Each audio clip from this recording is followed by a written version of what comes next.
नमस्कार। देश की तमाम फटाफट खबरों में आपका स्वागत है। खबरों के लिए आपसे निवेदन कि यदि आपने हमारे चैनल को सब्सक्राइब नहीं किया तो कृपया करके आपके अपने चैनल को सब्सक्राइब करना ना भूलें। आप सब्सक्राइब करते हैं तो हमें हिम्मत होती है सही और सच्ची खबरें आप तक पहुंचाने की। तो क्या है आज की बड़ी खबर? भास्कर को दिए इंटरव्यू की।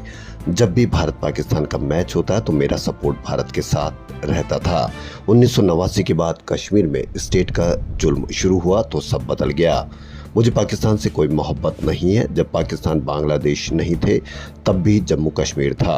उसे केक की तरह बांट दिया गया, आधा इधर आधा उधर। ये इंजीनियर राशिद हैं। बारामूला से सांसद राशिद टेरर फंडिंग के आरोप में 5 साल से तिहाड़ जेल में बंद थे। अभी प्रचार के लिए अंतरिम बेल पर बाहर है। कहते हैं कि मुझे पावर नहीं चाहिए। पावर होती तो मुफ्ती सईद फारूक अब्दुल्ला, उमर अब्दुल्ला, महबूबा मुफ्ती सभी ने मिनिस्टर बनने का ऑफर दिया था। मैंने इनकार कर दिया। पावर चाहिए होती तो मोदी सरकार से हाथ मिला लेता। खुद के जेल में होने पर वह कहते हैं कि मेरे साथ भेदभाव हो रहा है। उमर अब्दुल्ला और महबूबा मुफ्ती पर मुझसे 100 गुना ज़्यादा चार्ज थे। सभी 6 महीने में ख़त्म हो गए। मैं 5 साल से जेल में हूँ। आर्टिकल 370 हटाने पर बोले कि ऐसा करके पीएम मोदी ने अच्छा किया। इससे जम्मू और कश्मीर के लोग लड़ाई भूलकर नज़दीक आ गए। आगे उन्होंने कहा कि भारत में जीरो डेमोक्रेसी। उमर महबूबा के केस खत्म। मैं अभी भी जेल में हूँ। जम्मू कश्मीर विधानसभा चुनाव के दूसरे चरण की 6 जिलों की 26 विधानसभा सीटों पर वोटिंग आज सुबह 7 बजे से शुरू हो गई है। इसमें 25 लाख से अधिक मतदाता शाम 6 बजे तक वोट डाल सकेंगे। सेकंड फेज की 26 सीटों में से 15 सीटें सेंट्रल कश्मीर और 11 सीटें जम्मू की है। चुनाव आयोग के अनुसार दूसरे फेज में 239 कैंडिडेट्स मैदान में है। इनमें 233 पुरुष और 6 महिलाएं हैं। आज पूर्व मुख्यमंत्री और नेशनल कॉन्फ्रेंस के उपाध्यक्ष उमर अब्दुल्ला गांदरबल और बीरवाह से चुनाव लड़ रहे। उमर लोकसभा चुनाव में बारामूला सीट तिहाड़ जेल से चुनाव लड़े इंजीनियर राशिद से हार गए थे। इस बार भी गांदरबल सीट पर उनके खिलाफ जेल में बंद सर्जन अहमद वागे उर्फ आजादी चाचा मैदान में हैं। सुप्रीम कोर्ट ने पंजाब के मेडिकल कॉलेजों में प्रवेश के लिए अप्रवासी भारतीयों के दूर के रिश्तेदारों को आरक्षण देने को धोखाधड़ी बताया है। सीजेआई डीवाई चंद्रचूड़, जस्टिस जेबी पारदीवाला और जस्टिस मनोज मिश्रा की बेंच ने मंगलवार को एनआरआई कोटा की परिभाषा का विस्तार करने की राज्य की अपील खारिज कर दी। बेंच ने जोर देकर कहा कि दूर के रिश्तेदारों को आरक्षण का लाभ नहीं दिया जा सकता। ये फर्जीवाड़ा बंद होना चाहिए। इसकी अनुमति नहीं दी जा सकती। यह पैसा घुमाने वाली मशीन है।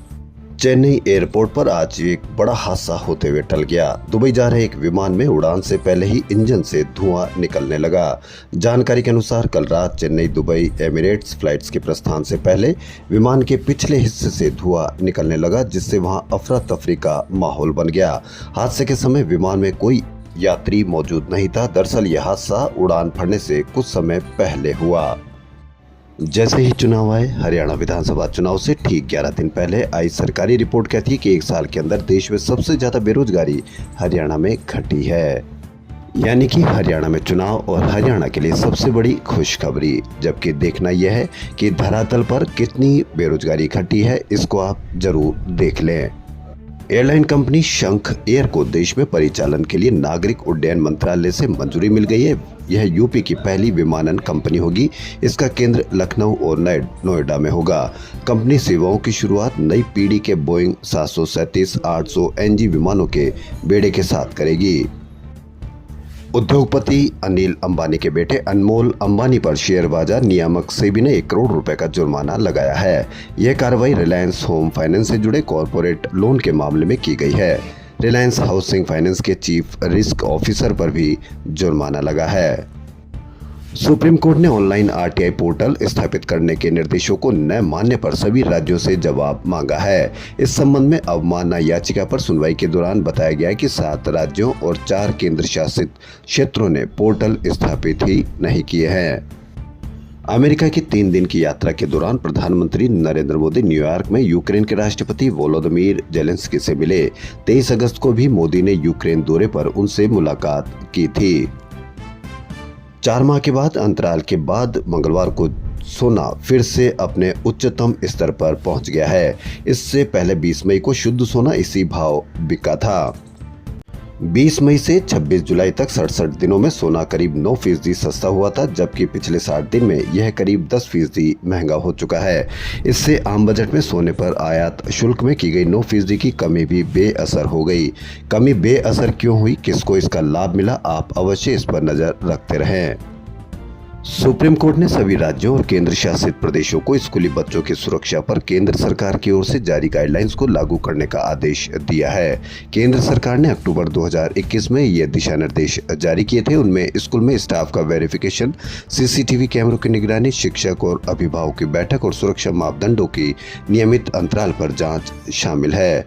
वहीं पूर्वोत्तर राज्य त्रिपुरा मंगलवार को 35 साल पुराने उग्रवाद से मुक्त हो गया है। 35 साल बाद उग्रवाद मुक्त त्रिपुरा 584 का हुआ सरेंडर। भाजपा सांसद कंगना रनौत ने एक और बयान से राजनीति गरमा दी है। कंगना ने रद्द किए गए 3 कृषि कानूनों को दोबारा लागू करने की मांग की है। कंगना ने कहा कि किसानों को ये कानून लागू करने की मांग करनी चाहिए। मालूम हो कि नवंबर 2021 में केंद्र ने 14 महीने के बाद किसान आंदोलन के बाद ये कानून वापस लिए थे।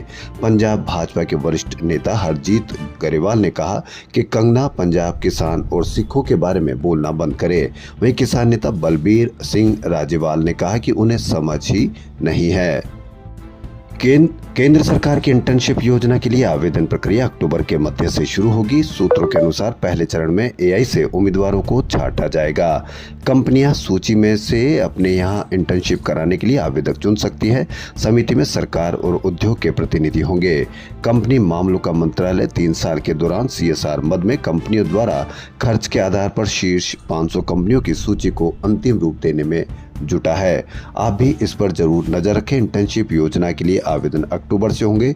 इंटर्नशिप योजना में कौन सी कंपनियां शामिल है, कितने लोगों को, बच्चों को वो रोजगार दे रही, इस पर सभी आप नजर रखें।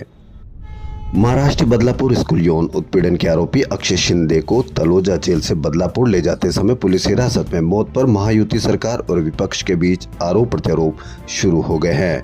महाराष्ट्र के पूर्व गृह मंत्री और कांग्रेस नेता अनिल देशमुख ने कहा कि हथकड़ी लगे किसी व्यक्ति के लिए गोली चलाना संभव नहीं है।